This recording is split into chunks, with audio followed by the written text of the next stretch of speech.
En estas épocas de fiesta, en donde muchísimas personas salen a vacacionar, es importante que conozcan cuáles son los derechos que tienen frente a las aerolíneas o las agencias de viaje. Y hoy les voy a hablar sobre dos derechos que tenemos todos los consumidores. Quédense hasta el final porque lo que les voy a decir es muy importante y les va a servir muchísimo a la hora de defenderse de las aerolíneas o las agencias de viaje, y guarden este video. Sobre los cuales les voy a hablar es el derecho de retracto y el derecho de desistimiento. Como estas figuras se pueden confundir un poco, les voy a hacer una comparación para que tengan mucho más claridad sobre cómo defenderlos. Empecemos con el derecho de retracto. El derecho de retracto está consagrado en el artículo 47 de la ley 1480, que es el Estatuto del Consumidor, y es el derecho que tenemos todos los consumidores de retractarnos de una compra dentro de los 5 días hábiles siguientes a la compra. Este derecho solo aplica para compras realizadas a través de medios electrónicos o de medios no tradicionales, como por ejemplo a distancia o por catálogo, teléfono. Así que tengan esto muy presente.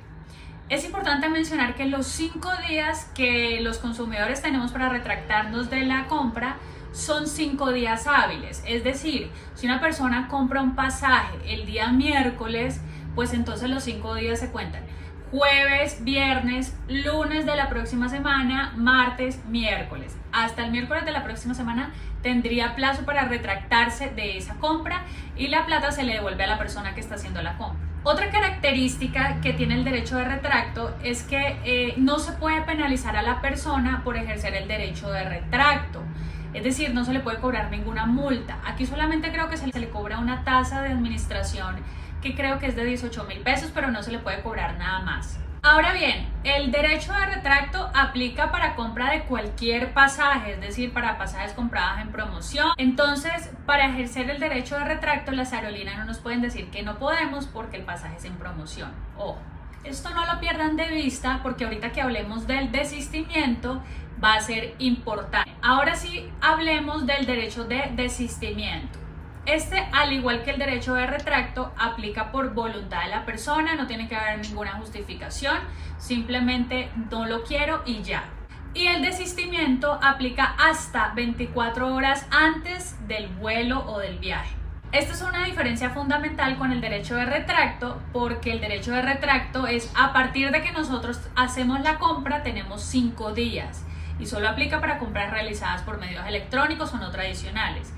Y el desistimiento aplica para cualquier compra por cualquier medio, es decir, a través de los counters, oficinas, teléfono, donde sea. Y tenemos hasta 24 horas antes del vuelo para desistir de ese viaje. En el derecho de desistimiento sí se va a aplicar una penalidad a la persona por desistir de su viaje, y esa penalidad no puede superar del 10% de lo que la persona pagó por sus pasajes. Ahora bien, el desistimiento no aplica para los pasajes que hayan sido comprados en promoción. Entonces, si una persona compró un pasaje en promoción y desiste de su viaje, va a perder la plata porque no le van a hacer ningún reembolso. Ahora bien, frente a este tema de que el desistimiento no aplica para tarifas promocionales, yo quiero compartirles a ustedes unas consideraciones jurídicas, o mejor dicho, unas opiniones jurídicas. Se los recalco porque lo que voy a decir no quiere decir que sea así, sino que simplemente es un análisis que yo hice y que yo considero lo siguiente, y es que las tarifas que ofrecen las aerolíneas en Colombia como tarifas promocionales realmente no son tarifas promocionales, sino tarifas económicas. A mi parecer, yo considero que lo hacen así porque precisamente si ellos dicen que son tarifas promocionales, pues no le permiten al usuario, al consumidor, ejercer el derecho de desistimiento y por lo tanto no tendrían que devolver plata. Por ejemplo, Avianca clasifican sus pasajes por tallas, la talla es XS, S y M, ellos las clasifican como tarifas promocionales, y por ejemplo Viva Air dice que todas sus tarifas son promocionales. Y desde mi opinión jurídica, digo que es una opinión, no tiene que ser así, pero desde mi análisis jurídico, estas aerolíneas confunden tarifas promocionales con tarifas económicas, simplemente para que los consumidores no tengan la posibilidad de ejercer el derecho de desistimiento y así ellos no tienen que devolverle plata a los consumidores cuando desisten del viaje o de su pasaje. Entonces, ¿por qué yo digo que estos pasajes que ellos clasifican como promocionales no son promocionales? Empecemos viendo, por ejemplo, qué dice el Estatuto del Consumidor o cuál es la definición que el Estatuto del Consumidor le da a una promoción. El Estatuto del Consumidor dice que una promoción es el ofrecimiento temporal de productos o servicios en condiciones favorables o de manera gratuita como un incentivo para el consumidor. También hay otro supuesto que dice que se tendrá como promoción el ofrecimiento de productos con un contenido adicional a lo habitual en forma gratuita o a precio reducido. Ahora bien, por ejemplo, las tarifas de pasajes aéreos dependen de muchos factores, como por ejemplo la temporada, la hora de viaje, si tiene o no escala. Es decir, ellos no tienen unas tarifas fijas porque dependen de todos estos factores que les acabo de mencionar. Pero si uno desmenuza, por ejemplo, la definición de promoción que trae el Estatuto del Consumidor, yo creo que sería difícil establecer como cierto que las tarifas que algunas aerolíneas venden como promocionales realmente sean promoción. Desmenucemos esta definición, por ejemplo. Entonces dice, cuando hay un ofrecimiento temporal de un producto o un servicio en condiciones favorables. Entonces, por ejemplo, las tarifas que ofrece Avianca, talla XS, S y M, primero no son tarifas temporales, sino que se consiguen, digamos, en todo el año. Segundo, estos pasajes realmente no ofrecen condiciones favorables a los consumidores.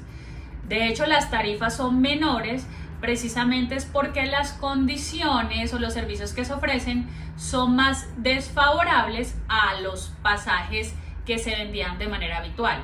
Por ejemplo, si uno mira la talla XS y S no tienen para hacer check-in de manera gratuita en el aeropuerto, o por ejemplo el tema del peso y el tamaño de un equipaje. Entonces digamos que si uno ve lo que contienen los pasajes de estas tarifas, pues uno se puede dar cuenta que realmente no es que ofrezcan condiciones más favorables, excepto por el precio, pero ya vamos a ver que el precio no se puede ver de manera aislada cuando uno va a decir que es una promoción.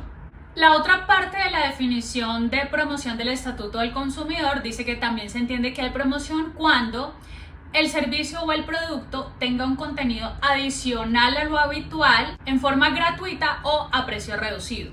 Entonces lo que yo entiendo es que cuando se habla de promoción no solamente se puede hacer una comparación de precios, sino que también se tiene que hacer una comparación de los productos, es decir, del que se ofrece más económico con el que se ofrece de manera habitual. Por ejemplo, si uno mira las tarifas que ofrece Avianca como tarifas promocionales, pues Avianca ha recortado los beneficios o los servicios que ofrecía de manera habitual, como por ejemplo hacer el check-in en el aeropuerto o llevar una maleta de tantos kilos en bodega. Y es más, la tarifa que podría considerarse como una tarifa habitual, que podría ser la M, ni siquiera esa tarifa que tiene, digamos, los servicios que uno podía conseguir antes con Avianca de manera habitual, ni siquiera tiene el derecho a desistimiento y por lo tanto no tiene derecho a reembolso.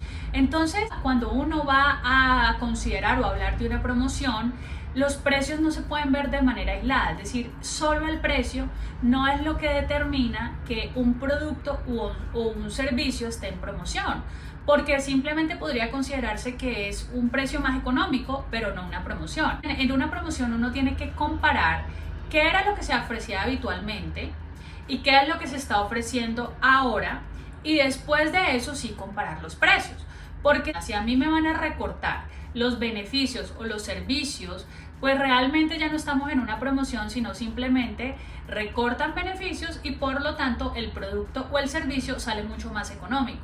Entonces pues uno se pregunta aquí es ¿dónde está la promoción? Si se supone que una promoción tiene que ofrecer mejores condiciones al precio que por lo menos se ofrecía antes, o si le van a rebajar el precio, pues ofrecer las mismas condiciones que se ofrecían habitualmente. Y miren, para reafirmar mi opinión o mis consideraciones jurídicas, les voy a mostrar algo que ofrece Avianca. Por ejemplo, cuando Avianca anuncia ahora sí sus verdaderas tarifas promocionales, como por ejemplo podemos ver ahí Bogotá-Cali o Barranquilla-Medellín, ellos ofrecen o anuncian un precio. Pero cuando uno se va a los términos y condiciones de esas tarifas ahora sí promocionales que anuncian, uno se da cuenta que estas tarifas promocionales aplican para ciertos días, es decir, para ciertas fechas. Entonces, por ejemplo, aquí dice que las tarifas anunciadas, por ejemplo, de 102.000 pesos, como lo vimos ahí en los primeros anuncios, aplica para volar a partir del 11 de enero. Entonces, ahí sí se podría entender que esas tarifas sí son promocionales, porque de hecho tienen unas fechas específicas para volar. Y de hecho anuncian un valor, una tarifa específica como promocional. Claro, ellos ofrecen, digamos, esas tarifas promocionales en la clasificación que ellos tienen como XS, pero entonces uno se podría preguntar, entonces todos los pasajes que se venden en talla XS son o no son promocionales. Porque las tarifas promocionales tienen unas fechas, y las que yo consiga en otras fechas, pero que también se venda con talla XS o S o M, ¿son económicas o son promocionales? Entonces, bueno, esta es mi opinión jurídica. Como les digo, esto no tiene que ser así, pero desde mi análisis, yo creo que las aerolíneas lo que están haciendo es confundir tarifas promocionales con tarifas económicas, y por supuesto esto lo hacen con una simple y llanamente razón de que el ciudadano no tenga la posibilidad, el consumidor no tenga la posibilidad de ejercer su derecho de desistimiento y no tengan que devolver el dinero. Por ejemplo, Viva Air dice que es una aerolínea de bajo costo, pero entonces en ninguno de los pasajes de ellos se puede ejercer el derecho de desistimiento porque dicen que son tarifas promocionales. Entonces yo creo que promocional y económico no son sinónimos y ellos los están tomando como sinónimos. Y yo creo que los consumidores tenemos que empezar a poner estos argumentos sobre la mesa. Así que no se olviden de suscribirse al canal y de difundir este video. Nos vemos en un próximo.